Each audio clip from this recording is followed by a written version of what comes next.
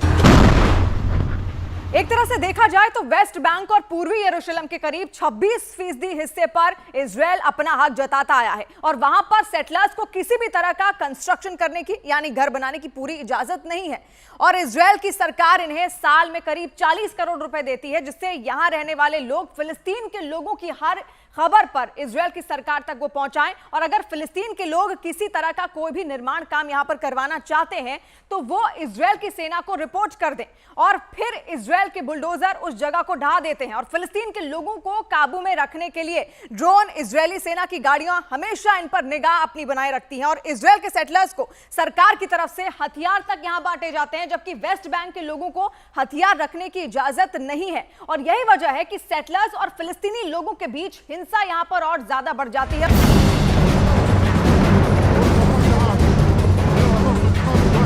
Gaza में 7 अक्टूबर को Hamas के अटैक के बाद जैसे ही इजरायल की सेना ने गाजा में युद्ध शुरू किया, वेस्ट बैंक में भी फिलिस्तीनियों पर इजरायली सेटलर्स का हमला बढ़ गया है। 7 अक्टूबर से अब तक फिलिस्तीनियों पर करीब 250 हमले हो चुके हैं।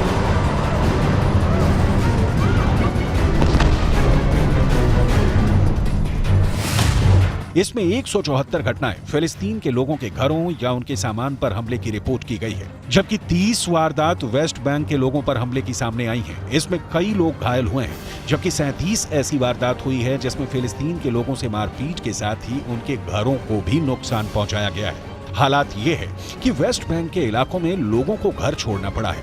7 अक्टूबर के बाद से अब तक वेस्ट बैंक में हजारों फिलिस्तीनी अपने घरों को छोड़कर जा चुके हैं। ये वो इलाके हैं जो इजरायल से लगे हुए हैं और यहीं पर इजरायली सेटलर्स बड़ी तादाद में रहते हैं। यूएन की रिपोर्ट बताती है कि अक्टूबर 2023 में वेस्ट बैंक में इजरायली सेटलर्स के हमले में अचानक से इजाफा हुआ है। 2021 में जहां रोज एक हमला रिपोर्ट किया जाता था, वो अगले साल 2022 में बढ़कर 2 हमलों का हो गया। अब इसकी तादाद अचानक से कई गुना बढ़ गई है। अब रोज 7 से 10 हमले रिपोर्ट किए जा रहे हैं। फिलहाल इजरायल फिलिस्तीन के दोनों हिस्से गाजा पट्टी और वेस्ट बैंक पर हमले कर रहा है। उत्तरी गाजा में तो उसकी सेना अंदर तक घुस चुकी है और दावा कर रही है कि उसने हमास को यहां से पीछे धकेल दिया है। अब सवाल यह है कि क्या इजरायल को वेस्ट बैंक से भी इसी तरह का हमले का डर है, और यही वजह है कि वो पहले से ही इसकी तैयारी कर रहा है ताकि वेस्ट बैंक की बड़ी आबादी में पनप रहे गुस्से को रोका जा सके।